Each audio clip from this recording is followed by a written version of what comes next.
Katie loved building with blocks. She loved the way they clicked as she pressed them together. She loved the way they wobbled as she stacked them up high. She even loved the way they crashed as they toppled to the floor.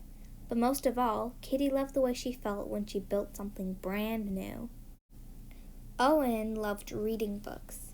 He loved the way they swooshed when he pulled them off the shelves. He loved the way they rustled when he turned the pages. He even loved the way the paper smelled.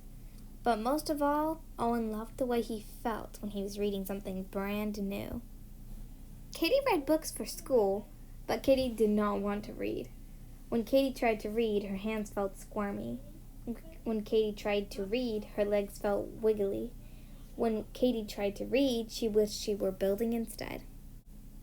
So when she was supposed to be reading, Katie built castles.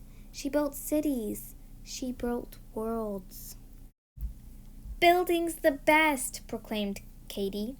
"Nope, reading rules," countered Owen. Katie scowled at her brother. He glared right back. They scowled and glared, and they each wondered what was wrong with the other one.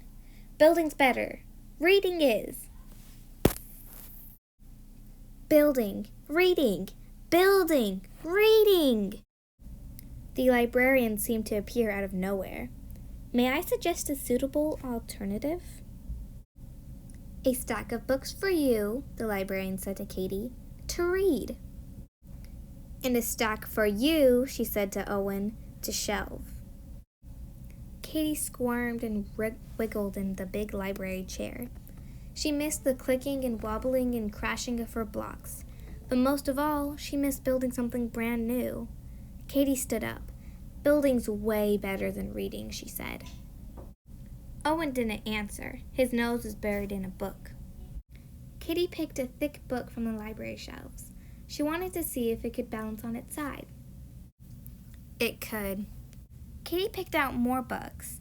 She liked the way they swished as she pulled them off the shelves. Katie began to build. She almost finished a building castle, but when she reached up to balance the last book on the very tippy top, Katie looked around to make sure no one was watching. And then she began to read. Katie's hands stopped feeling squirmy. Her legs stopped feeling wiggly.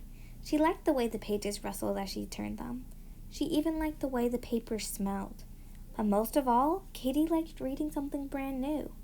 She read another book, and another, and another. Katie visited castles, she explored cities, and she discovered worlds. Owen finished his book with a snap and looked about in surprise. He had never seen so many books on the floor before. He hoped the librarian wouldn't make him shelve them all. He liked reading books, not arranging them. But one book was bouncing on its side. Owen found himself wondering if another book could bounce on top of it. It could. Owen looked around to make sure no one was watching. And then he began to build. He liked the way the books thunked as he pressed them together. He liked the way they wobbled as he stacked them up high. He even liked the way they crashed as they toppled to the floor. But most of all, he liked building something brand new. "Look what I made," Owen called to Katie. At the same time, Katie ran to Owen. "Have you read this?" she squealed. "What about this one, and this one, and this one?" Katie hugged an armful of books. "I love reading," Owen grinned. "And I love building." Katie and Owen sat down in the big library chair and read together. And then they began to build.